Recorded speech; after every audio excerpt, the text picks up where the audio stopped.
Hey guys, tonight we're unraveling one of the sleepiest mysteries in European history, one tiny brass button at a time.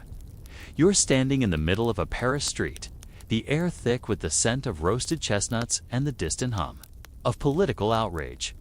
People shuffle past in hastily stitched coats, sleeves flapping like startled pigeons, while bakers whisper about rumors of guillotines. Somewhere nearby, a young soldier with a Corsican accent is tugging at the edge of his jacket, wondering if his cuffs look sharp enough for a promotion. You're about to follow that man.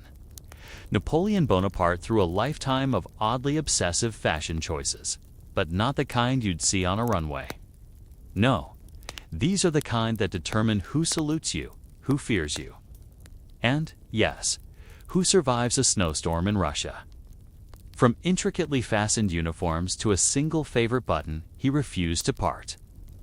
With Napoleon's wardrobe was less about vanity and more about vision, power, maybe even comfort.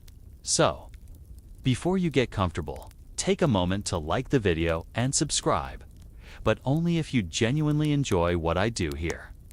And if you're listening from somewhere unique, drop your location and local time in the comments. Let's see who's relaxing from the farthest corner of the globe tonight. Now, dim the lights. Maybe turn on a fan for that soft background hum.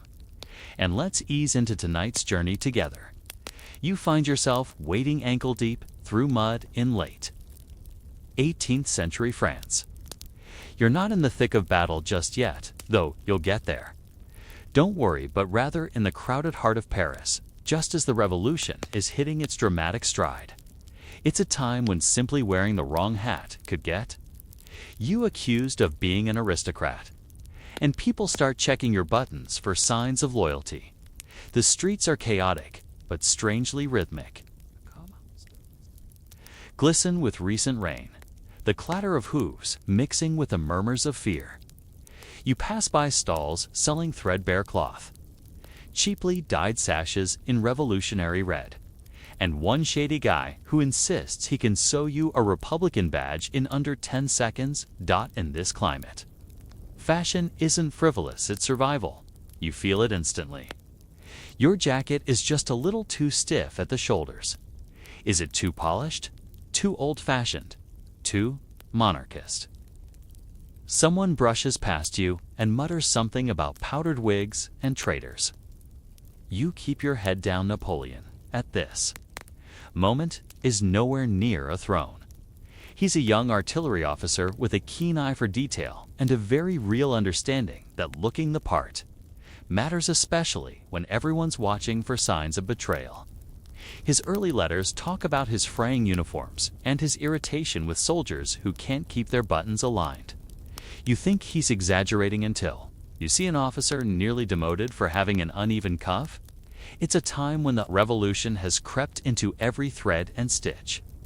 The National Convention even banned aristocratic fashion outright for a time. No lace, no embroidery, and certainly no velvet breeches. The idea was simple: dress like a citizen or don't dress at all. And into this world steps a Corsican with a stiff jacket and an eye for symbolism. Historians still argue whether Napoleon was naturally stylish or just meticulously calculating. But even his early sketches of military formations include little notes about uniform trim. That's not fashion sense, that's strategy. He understood, even then, that looking sharp meant being taken seriously. You head to a tailor's workshop in Marseille. It smells like damp wool, old leather, and ambition. Tailors here aren't just sewing, they're sculpting political statements.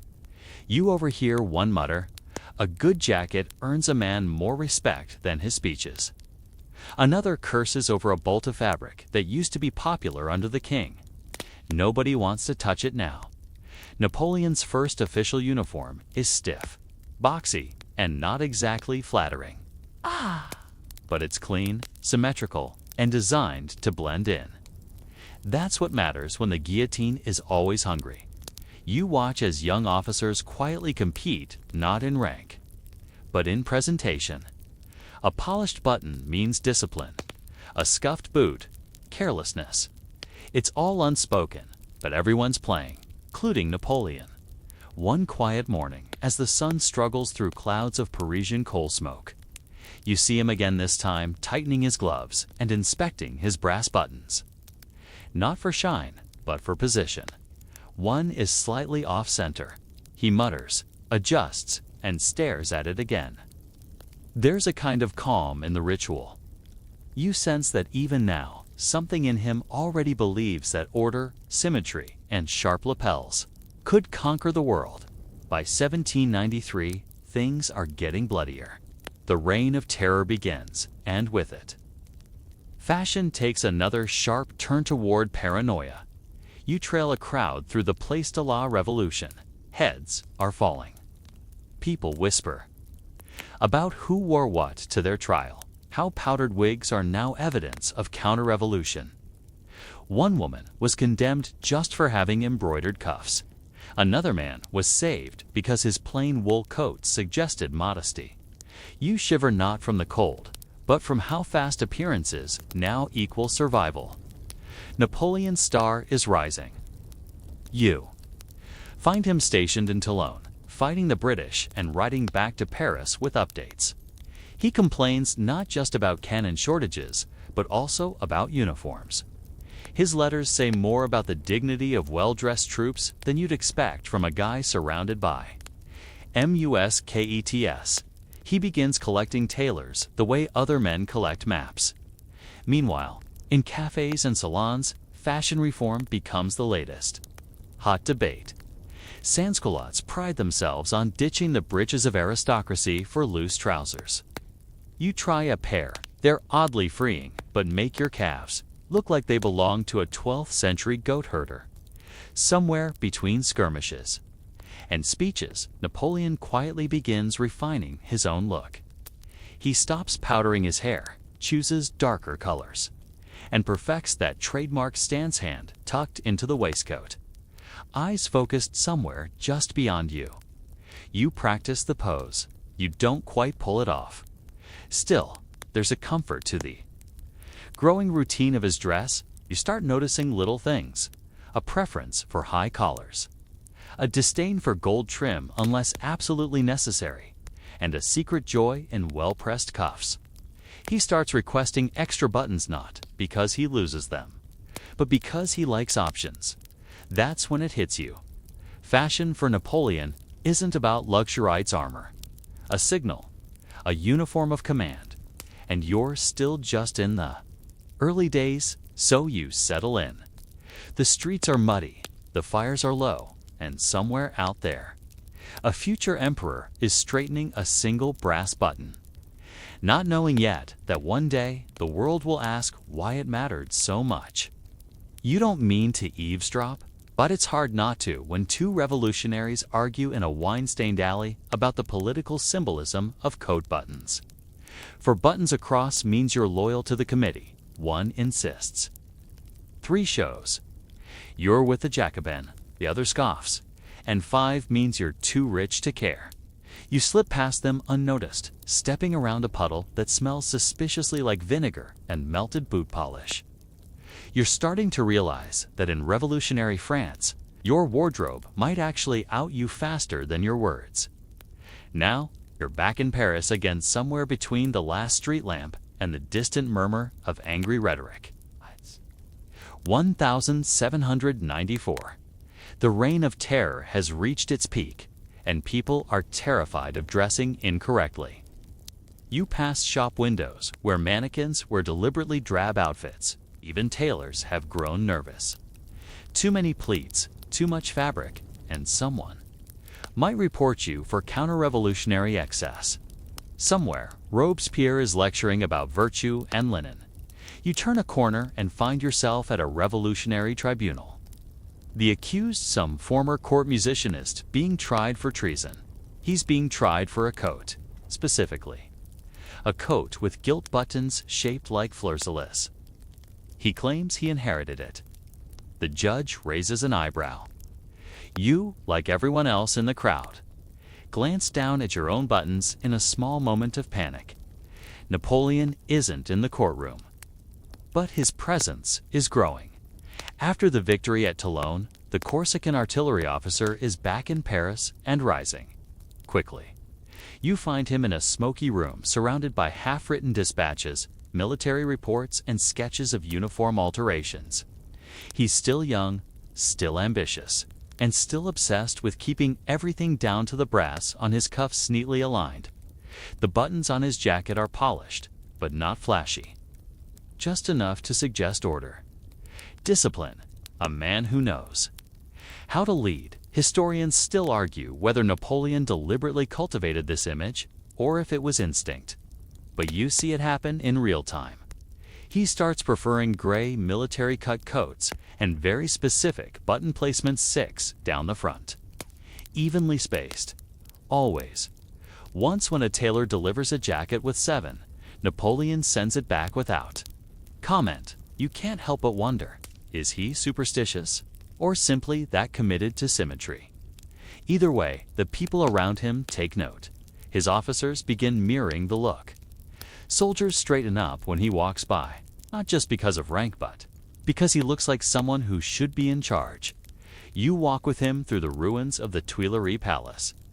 Its grand halls are looted, its walls scorched. But even in this wreckage, Napoleon walks like he owns the place. His coat, slightly dusty, but perfectly fitted, catches the light from a cracked window. It's not vanity, it's presence. And, as much as he tries to keep things simple, the revolution's influence on fashion won't be ignored. You duck into a crowded salon later that night, where artists and thinkers drink weak coffee and debate the meaning of Republican chic.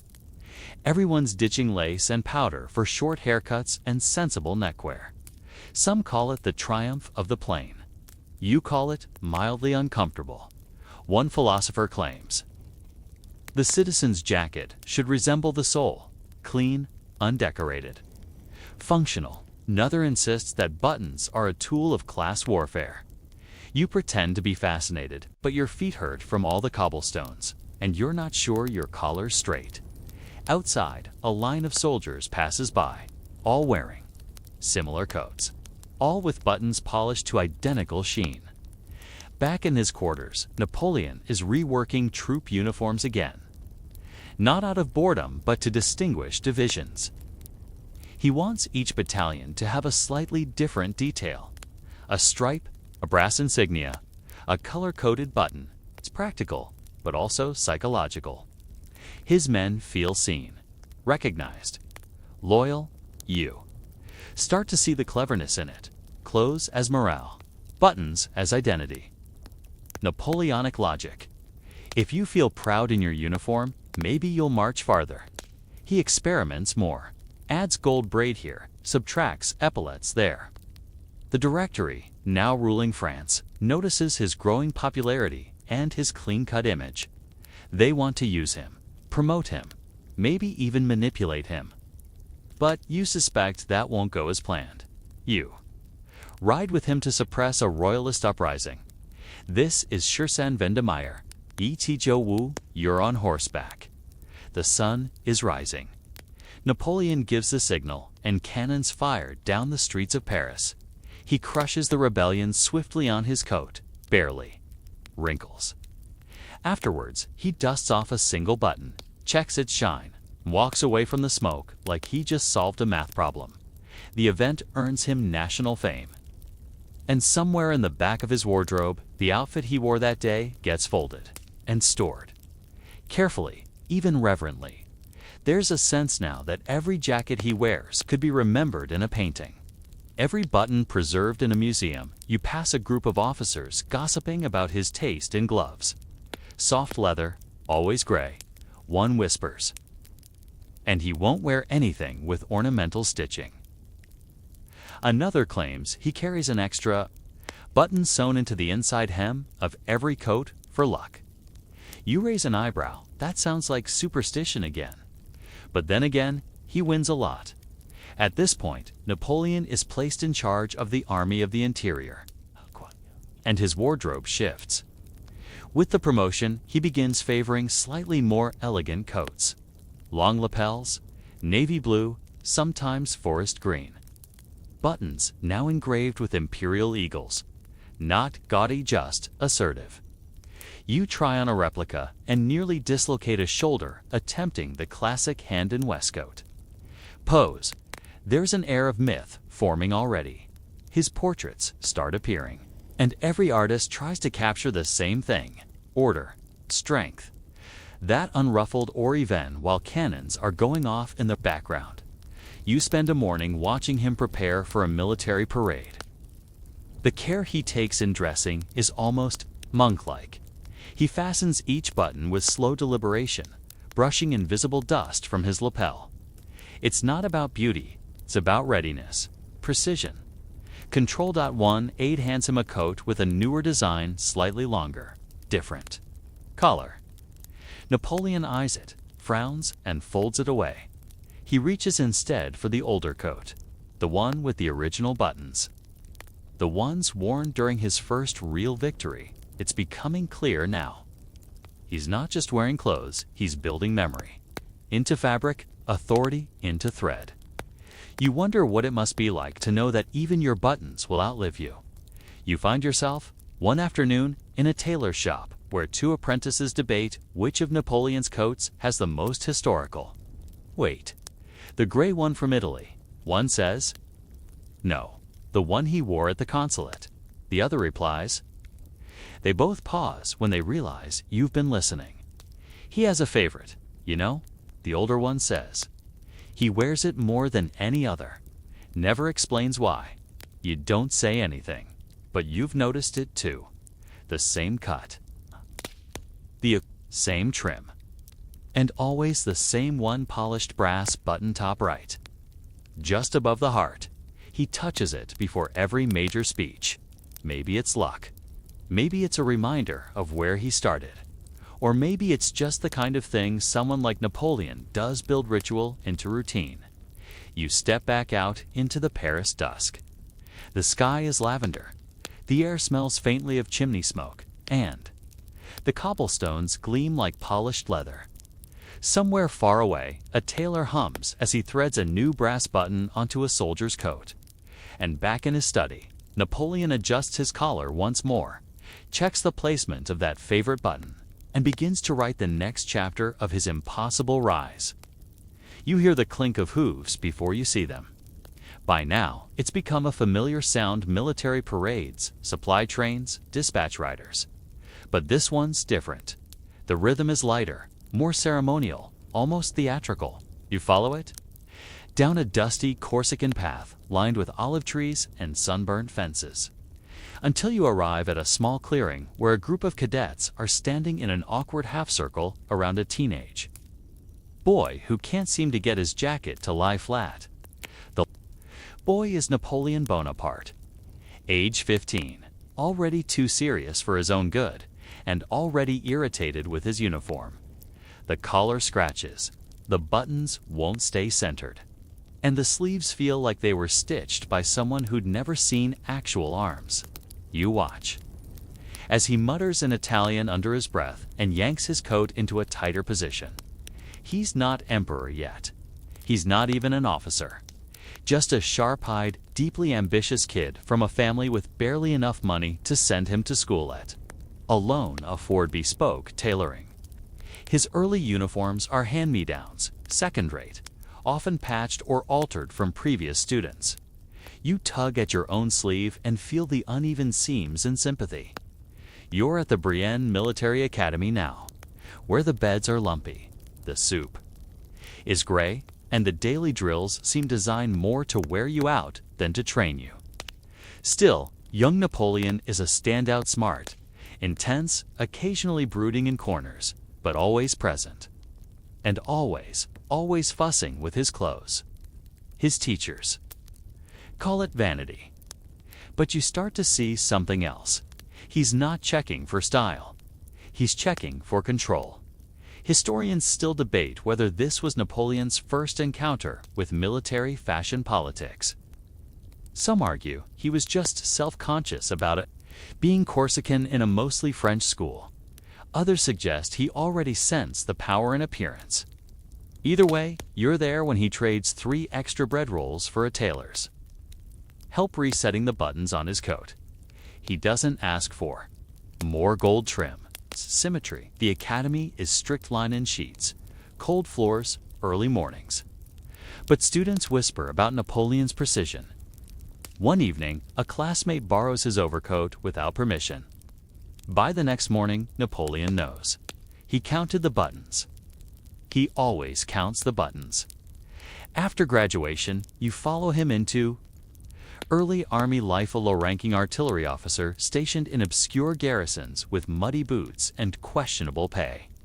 Here, the uniforms are even worse. Mismatched facings, missing epaulettes, and buttons that seem to disintegrate at the first sign of rain. Most officers just shrug and make do. Not Napoleon. He starts carrying spare buttons. Not because he's vain, but because he doesn't trust the quartermasters. He sews them on himself in the evenings, cursing softly under his breath. Once, you see him burn his fingers trying to iron his cuffs flat over a candle.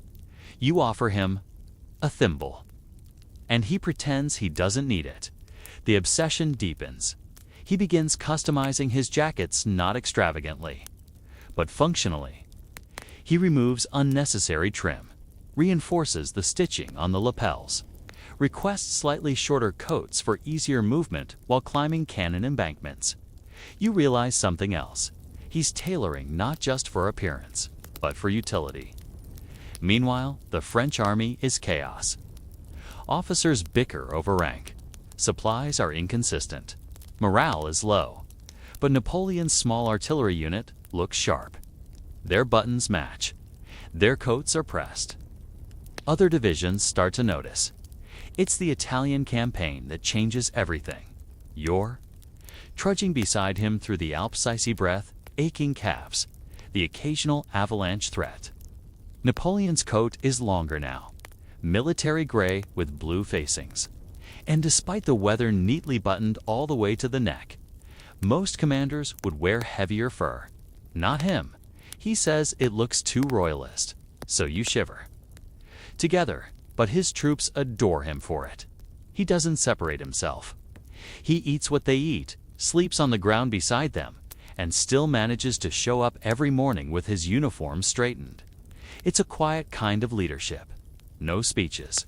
Just the relentless example of a man whose buttons never seem to come loose. The stories from the Italian front become legendary.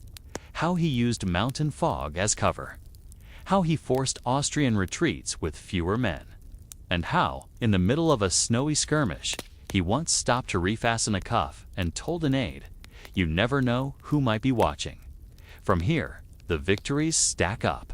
But so do the layers of symbolism in his clothing. He starts wearing a small, sharp-toothed bicorn head always angled sideways. Not just because it's practical for horseback riding, but because it makes his silhouette instantly recognizable on the battlefield. One soldier swears he once spotted Napoleon from half a mile away just from the hat and coat combo. It was like seeing a flag, he says.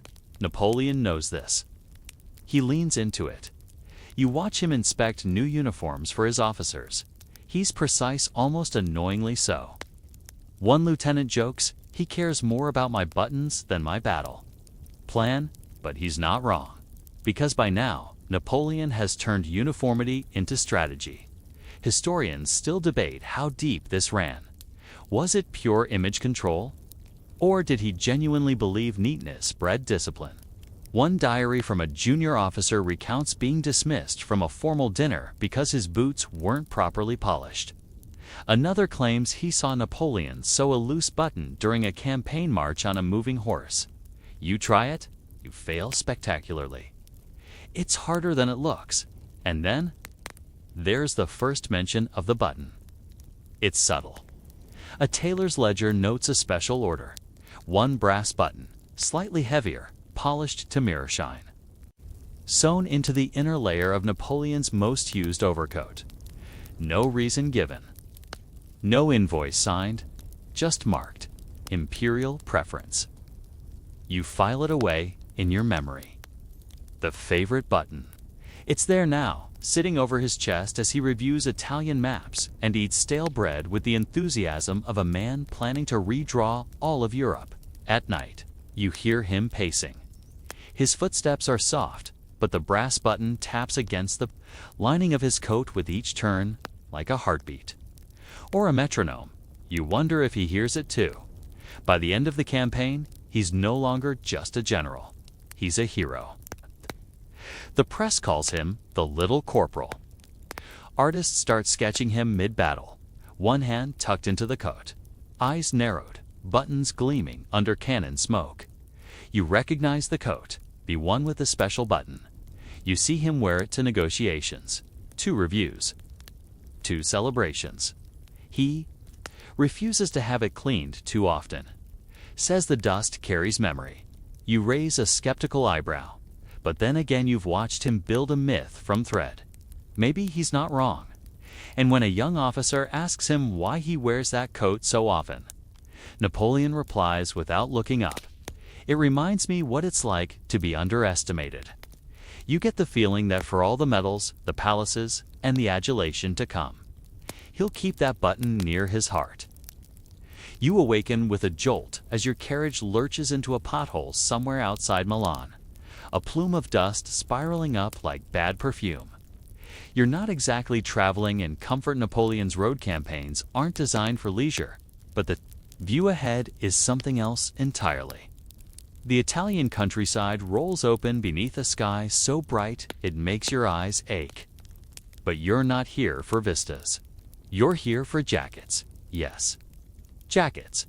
Napoleon's campaign in Italy has become more than a military masterclass. It's also a traveling wardrobe experiment.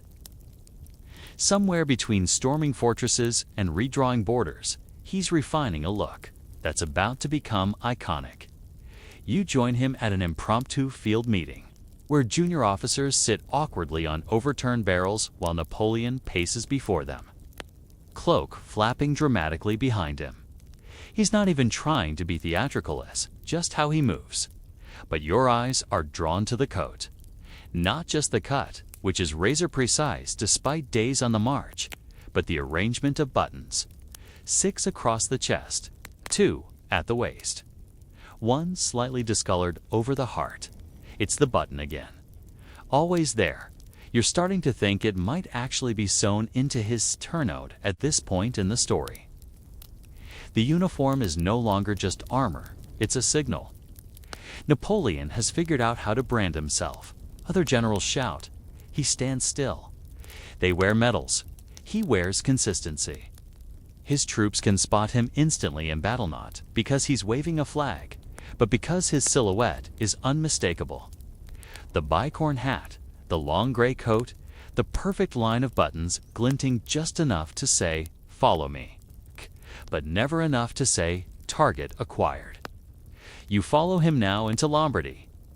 The sun bakes the road dust into your socks, but still his coat looks pressed.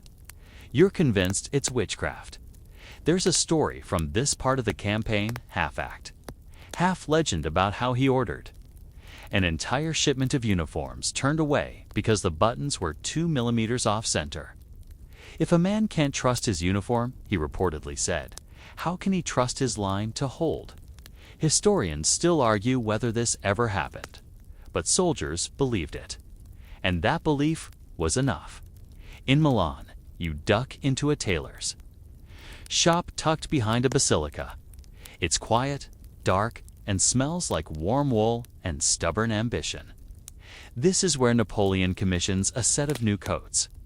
Nothing flashy, no gold braid or epaulettes the size of soup plates. Just deep green cloth, understated lapels, and, of course, brass buttons. You notice one coat gets special attention. Thicker fabric, a slightly wider chest, and a hidden seam inside the lining. You don't ask. You already know which button's going there. Soon after, you're watching him meet diplomats from Austria. They arrive in powdered wigs, velvet cloaks, and enough cologne to fumigate a city. Napoleon, by contrast, wears his campaign coat. The same one, dusty, simple, sharp. The diplomats stare. He doesn't blink. Instead, he signs a treaty that redraws. Northern Italy. The ink is barely dry when he turns and says, "A man who overdresses lacks confidence." You raise an eyebrow. Coming from the guy who once rejected a cravat because it was the wrong shade of ash gray? Then again, he might. Be right, you start to notice how other generals mimic his style. The shoulder seams, the hat angle, the conservative boots. They even start requesting buttons in the same pattern 6, 2. 1. It's not official regulation. It's influence. Napoleon's look begins showing up in portraits, sketches, political cartoons. Even children's toy soldiers start wearing miniature versions of his coat. You watch an artist fuss with brushstrokes, trying to capture the subtle reflection off a button. "It's not just brass," he murmurs. "It's symbolic." You want to laugh, but he's not wrong. Later that year, Napoleon receives a gift from a Milanese noble family. A coat, handmade, lavish, lined with silk, buttons studded with tiny sapphires. He thanks them politely, then folds the coat away, unworn that evening. He dons his usual gray field coat with the familiar set of buttons and leads. His men into another battle. You see it again during the crossing of the Po River. Rain pelts your shoulders like thrown gravel. Soldiers huddle beneath soaked canvas tarps. Napoleon rides up, cloak drenched, but coat still fastened. A general approaches with an update. Water runs down both their faces like tears. Napoleon listens, then nods, then gestures with his gloved hand, precise, efficient, unflinching. His buttons shine in the storm like tiny, brass moons. You huddle under your blanket and wonder how he keeps dry. Later, you find out he has extra lining stitched into the interior of his favorite coat. It's not luxury, it's practicality. Also, warmth. Who knew Napoleon hated cold fingers more than Austrian infantry? Back at camp, the soldiers begin, mimicking him more boldly. One captain tries to match the cut of his coat, but chooses silver buttons. Napoleon notices, says nothing. But the next day, the captain's coat has brass buttons. No one asks how or why. They just adjust in private. Napoleon's tailors begin keeping notes not just on measurements, but on behavior. One journal reads, "Prefers dull shine on outer buttons, mirror shine on the inner. Believes it brings luck." Another entry, "Will not wear a coat unless final button rests exactly over rib." You're now entirely convinced the man has a spiritual relationship with geometry, but it's not just superstition. His image is becoming institutionalized, even when he returns to Paris, flushed with victory. Surrounded by new admirers and painted ceilings, he still wears the same coat. He refuses to trade it in for silks or velvets. When the directory offers him formal wear for an upcoming banquet, he declines, shows up in his campaign coat. The other guests murmur, the press whispers. But you notice something else. They lean in. They respect it. He doesn't need feathers or medals. His coat already tells the story. He wears it when he addresses the Council of 500. He wears it when he quietly eyes the halls of the Louvre. He wears it while plotting the next great campaign. The button is always there. He touches it before meetings, glances at it mid-speech. A general calls it his grounding charm.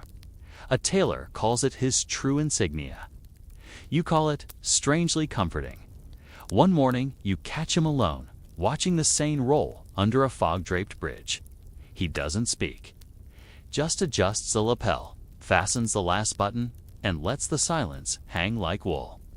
Whatever comes next, pyramids, the empire, the inevitable betrayals, all to be faced with this coat, this line of brass.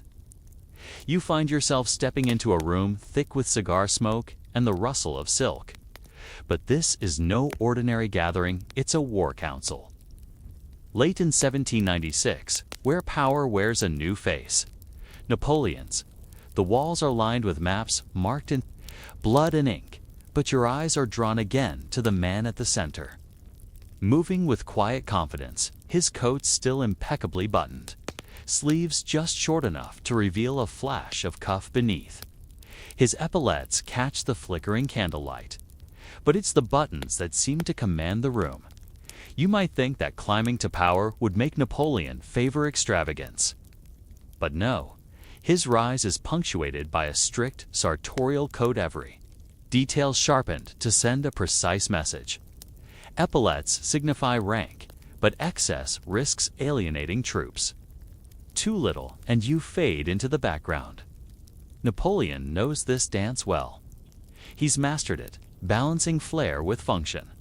There's an almost theatrical aspect to his choices. Take his epaulettes, for example, heavy, stiff, and adorned with gold braid, but designed to stay put during battle and inspections alike.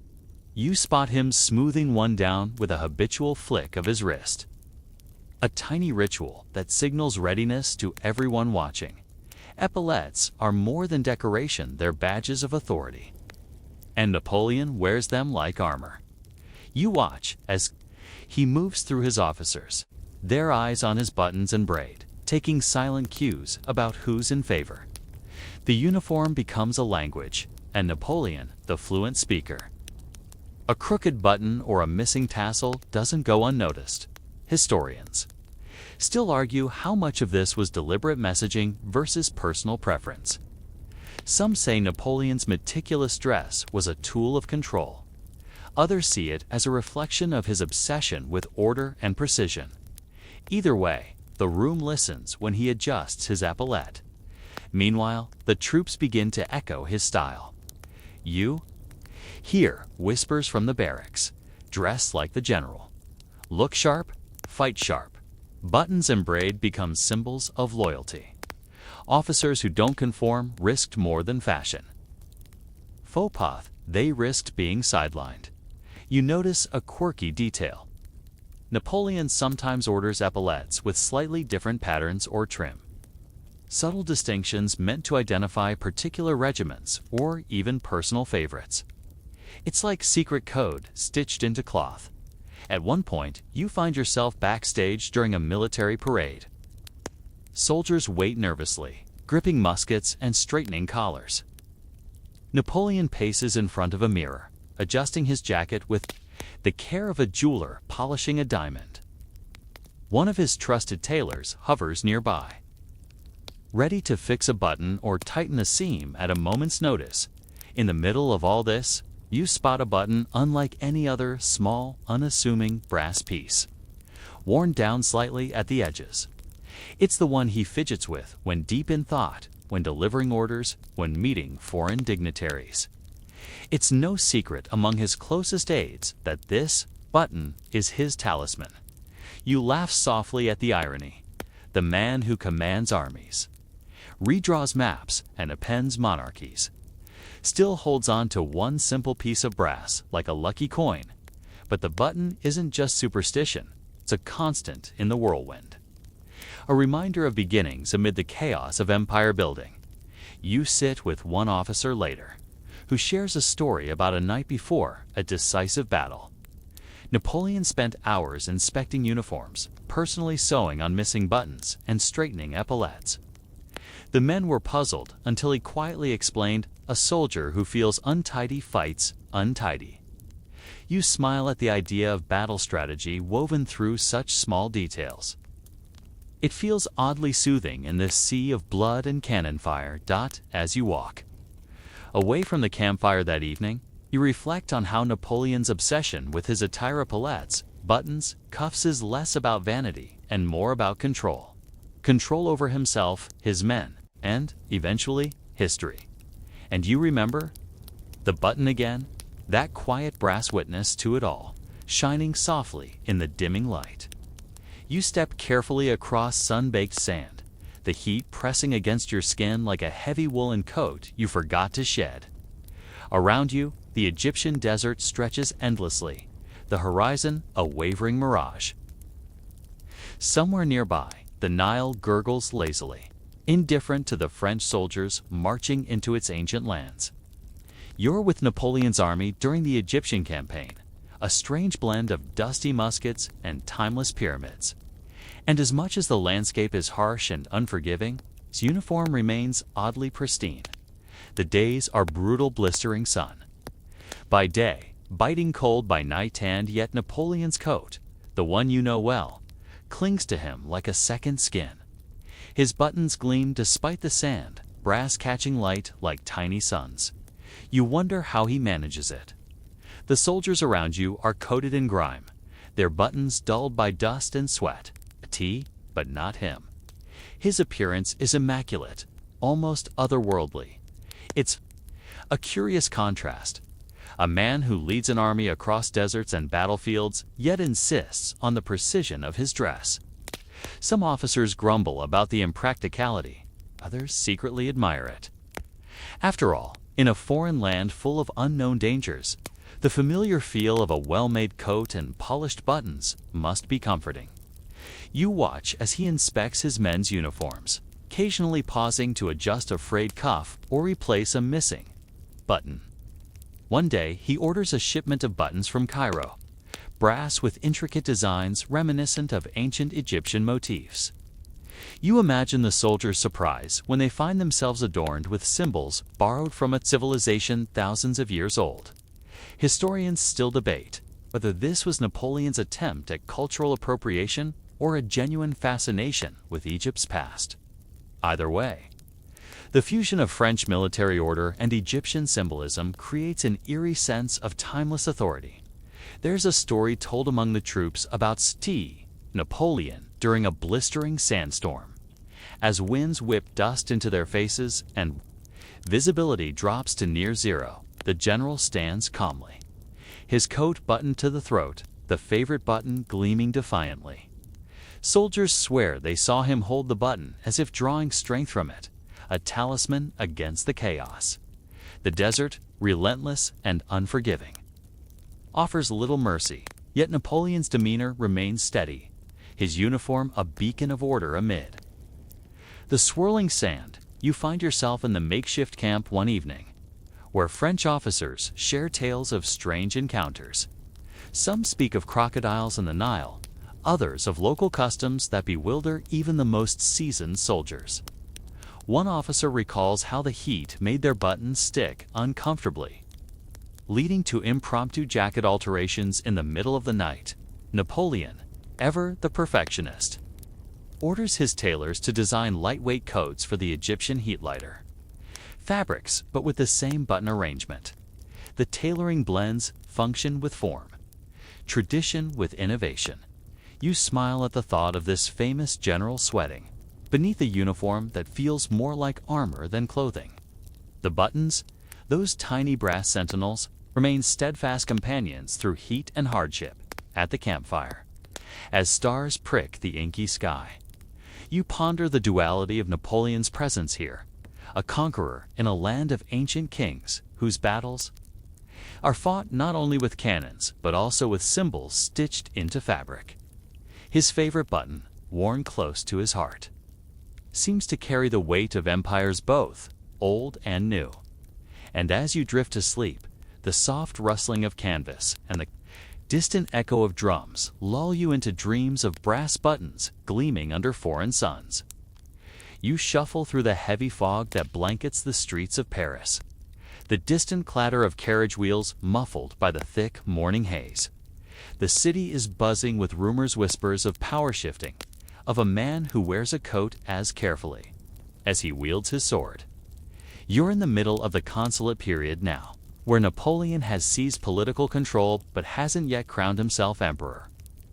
The atmosphere is charged, yet beneath it all is a calm precision. Much like the buttons on Napoleon's coat, ordered, deliberate, unyielding. Napoleon's uniform has evolved since the earlier campaigns. It's tailored to match his new status. Not quite royal, but far from common. Dark blue wool, trimmed in gold braid, and still those unmistakable brass buttons arranged with mathematical care. He wears it everywhere. Council meetings, military parades, quiet dinners with advisors. You watch him arrive at the Tuileries Palace, The soldiers lining the courtyard straighten as he passes, their eyes flicking to his sleeves, his epaulets, the polished shine of his buttons. The uniform isn't just clothing. It's a symbol of order returning to a fractured nation. Napoleon moves through the grand halls, his coat swishing softly against the marble floor. He pauses to touch a button near his heart, a small gesture that no one else notices but you. It's become a ritual, grounding moment amid the chaos of governance. Historians still debate how much Napoleon's sartorial choices influenced his political image. Was the uniform a calculated tool to project authority, or simply a reflection of his innate desire for control? Perhaps both. What's undeniable is the effect. When he speaks, people listen, and when he walks, France seems to hold its breath. You hear tales of court intrigue where nobles scoffed at his military appearance, deeming it too plain for the grandeur of Versailles. Yet Napoleon shrugged off their disdain, preferring the simplicity of his coat to the ostentation of silk waistcoats and powdered wigs.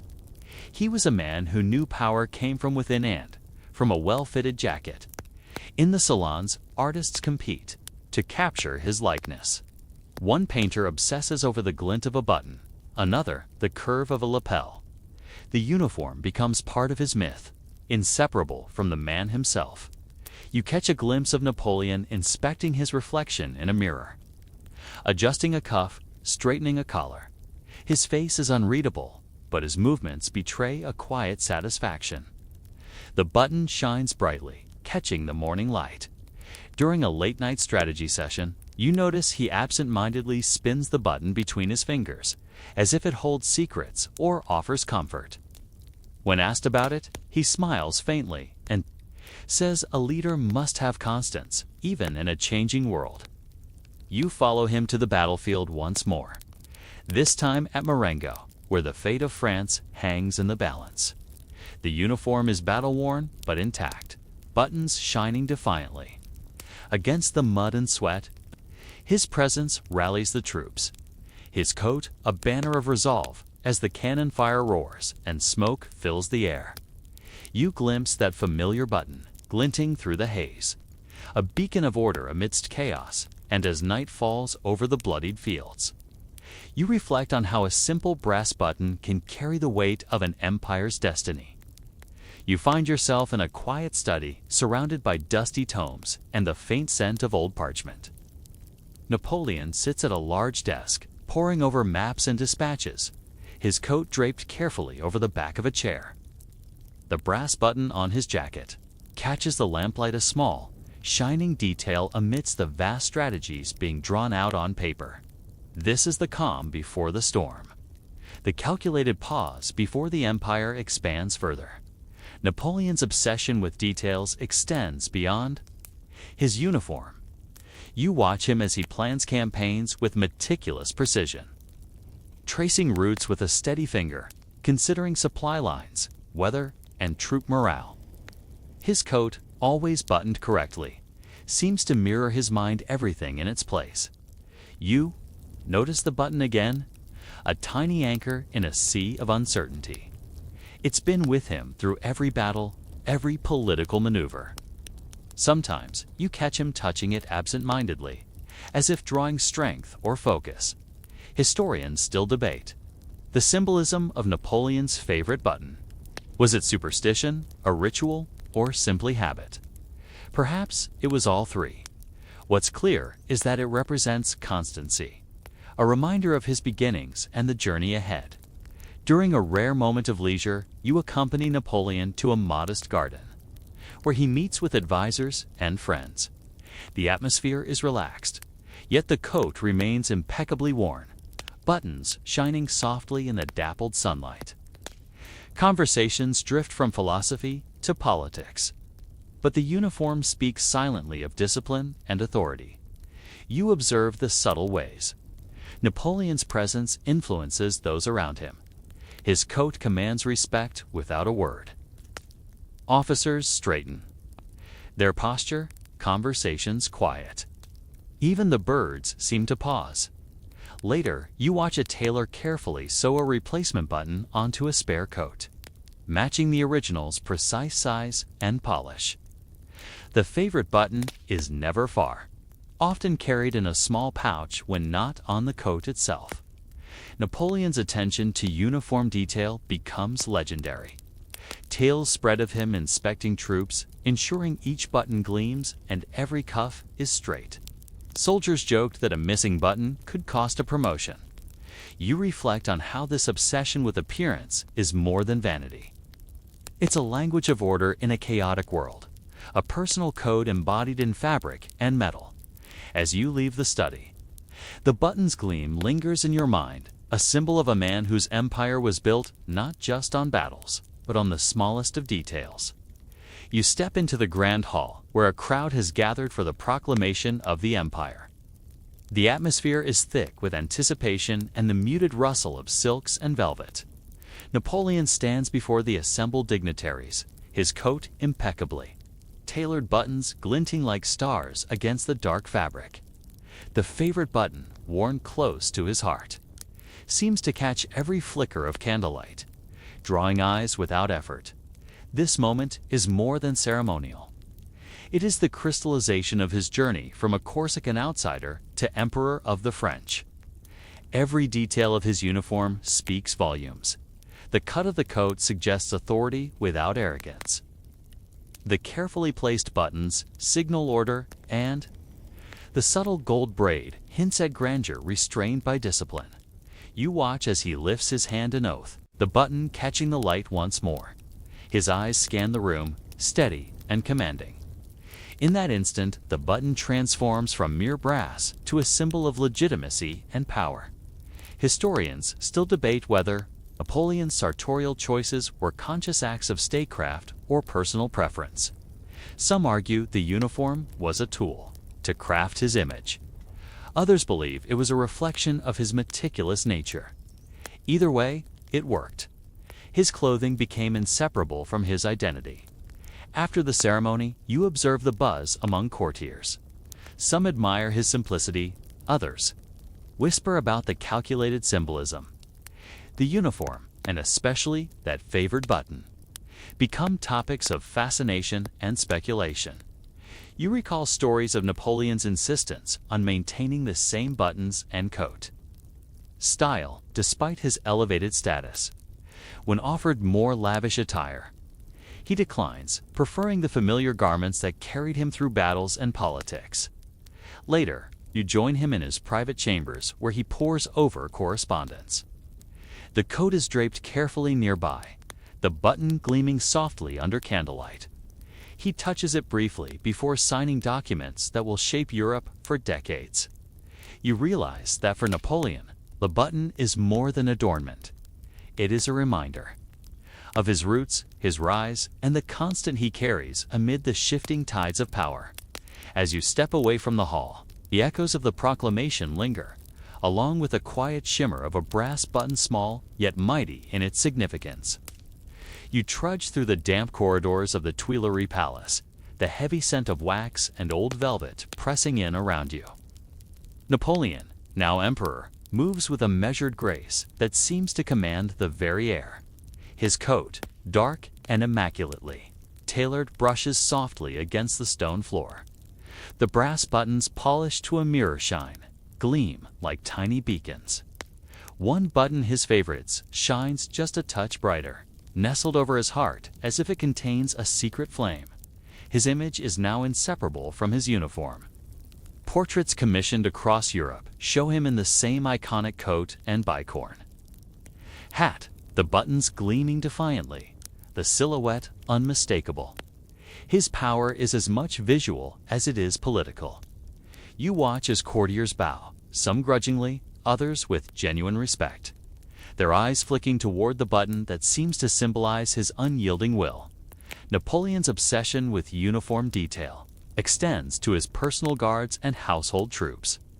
You witness him conducting an inspection, his sharp gaze sweeping over ranks of soldiers standing at attention, their buttons aligned perfectly, their coats pristine. A single crooked button earns a sharp glance, and a reprimand, a reminder that discipline is the foundation of his empire. Historians still debate the psychological underpinnings of Napoleon's fixation on buttons and attire. Was it a manifestation of control in a turbulent world? A coping mechanism for the relentless pressure of leadership? Perhaps a bit of both. What's undeniable is the message it sends: order, precision, and unwavering resolve during a quiet moment in his study. You see Napoleon adjusting the button on his cuff, a small habitual gesture that punctuates the day. He murmurs to himself, "The smallest detail holds the greatest power." It's a philosophy he carries into every decision, every battle, every alliance. You reflect on the curious power of a simple button-up piece of brass, yet a symbol of authority, identity, and even superstition. As night falls over Paris, the city sleeps under the watchful gaze of an emperor whose uniform tells a story as compelling as his conquests. You find yourself in a dimly lit war room, maps sprawled across a heavy oak table, the scent of ink and leather mingling in the air. Napoleon leans over the plans, his coat collar turned up against a draft, buttons fastened meticulously, each one catching the flicker of candlelight like tiny lighthouses in the gloom. His favorite button, the one worn closest to his heart, gleams with a quiet persistence, as if reminding him of every victory and setback etched into his memory. This is the height of the Napoleonic Wars, a time when Europe trembles beneath the weight of his ambitions, yet amidst the chaos, his uniform remains a symbol of order and control. Officers around him mirror his style, but none match the precision of his dress, every button in place, every cuff sharp. You notice how his sartorial discipline extends beyond aesthetics. It's a psychological weapon, signaling to allies and foes alike that Napoleon is a man who commands every detail, every movement, every moment. The button is not merely brass. It is a statement. Historians still debate how much this obsession shaped his leadership style. Did his focus on uniformity bolster his troops' morale? Or was it a personal ritual to anchor himself amid the tempest? Maybe both. You observe him during a tense council, where strategy, battle strategy, and tempers flare like the gunpowder waiting outside. Napoleon's hand brushes his coat fingertips, resting lightly on the favorite button. It is a silent gesture of calm, a touchstone amid the storm. Later, you follow him to the battlefield, where the air is thick with smoke and the thunder of cannons. His coat, now battle-worn but intact, stands out like a banner. The buttons, scuffed but shining, reflect flashes of light, guiding the eyes of soldiers and commanders. As dusk settles, you catch a moment of quiet. Napoleon stands alone, silhouetted against the fading light, his hand resting over the button that has accompanied him through so much. It is a moment of humanity in a man who has become legend. And as night envelops the camp, the soft gleam of brass offers a promise that order will endure, even in the darkest hours. You wander through the narrow streets of Paris during the early hours, the city asleep save for the distant tolling of a bell and the soft scuff of boots on cobblestones. Napoleon, now at the zenith of his power, moves with deliberate pace, his coat buttoned against the chill morning air. That familiar brass button over his heart catches the faint glow of gas lamps, a small beacon in the quiet darkness. The Napoleonic era has transformed France and the world, but the man himself remains, tied to the simple ritual of buttoning his coat just so. It is said his attention to such minutiae reflects a mind that must control every variable, every possibility. His uniform is both armor and language. Speaking volumes without a word, you follow him into his chambers, where correspondence waits. On a polished desk, his coat hung carefully on a carved chair, seems to pulse with history. The button gleams, a constant through tumultuous years. Historians still debate whether this fixation was a sign of insecurity or supreme confidence. Was the button a talisman or merely habit? The answer may lie somewhere in between.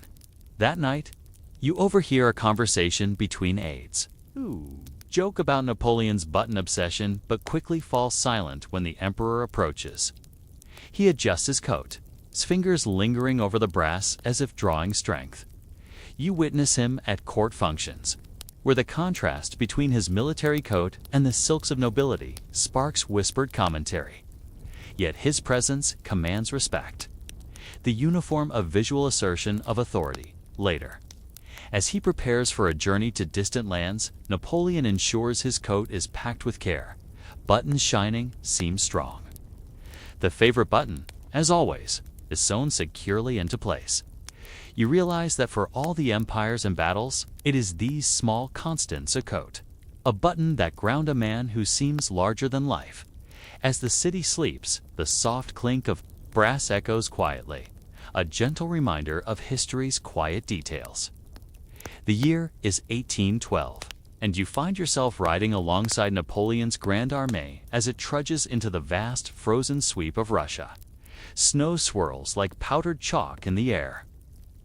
The men, cloaked in wool and wrapped in whatever scraps they can, glance toward their emperor, who remains mounted and rigid.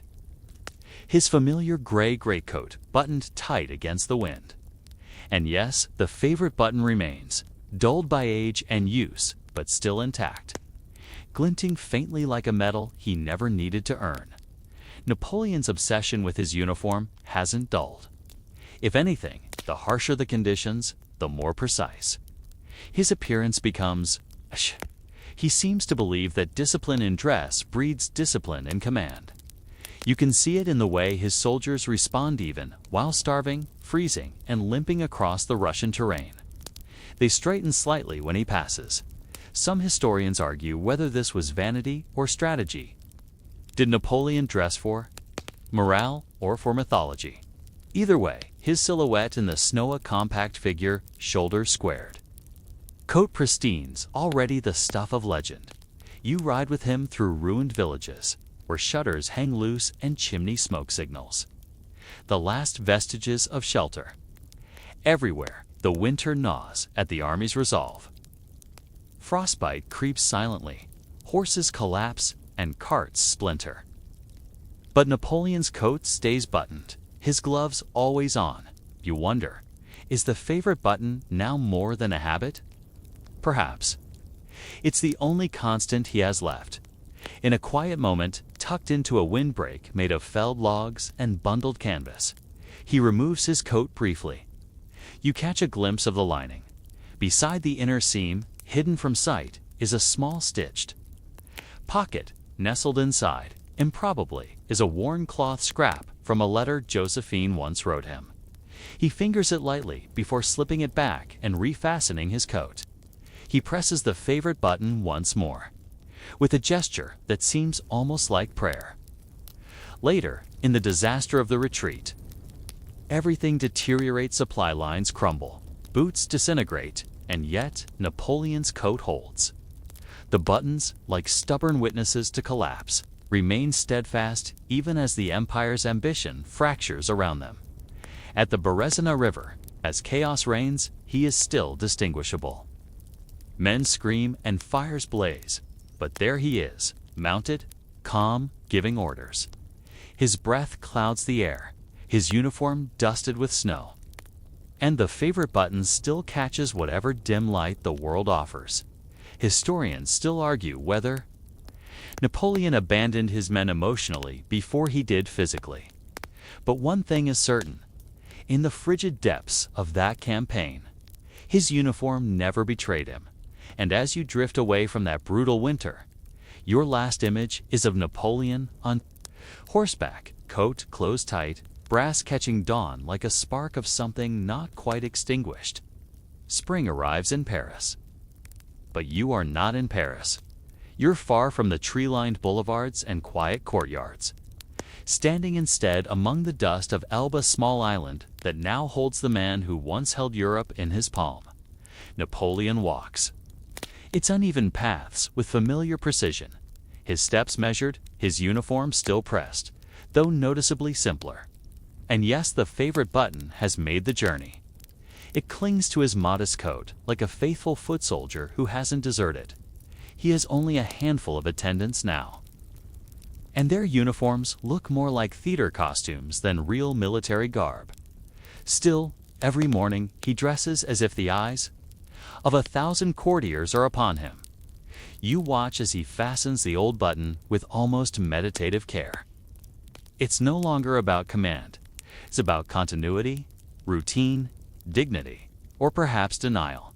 He inspects the Elbon troops, a patchwork group of volunteers and token soldiers.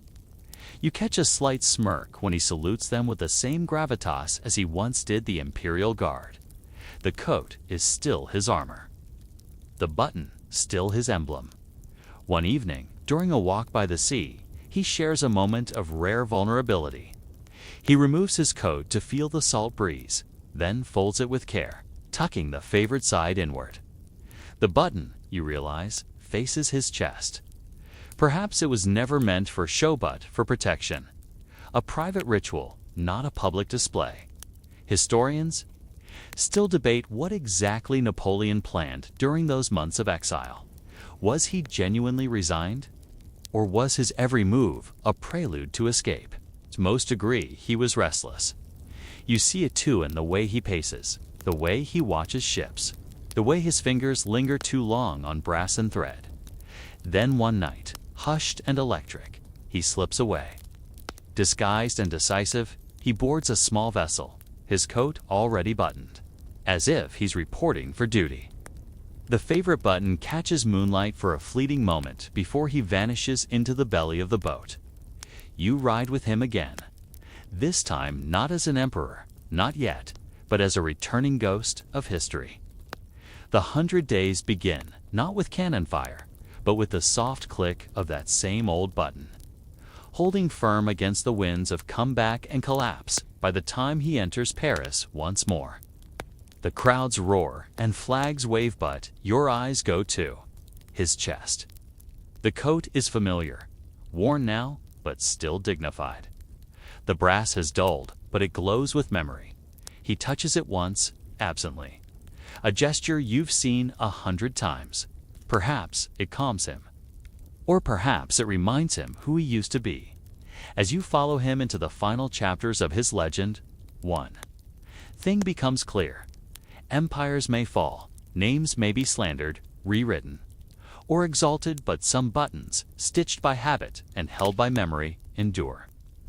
Now you are in Waterloo. The fields are wet.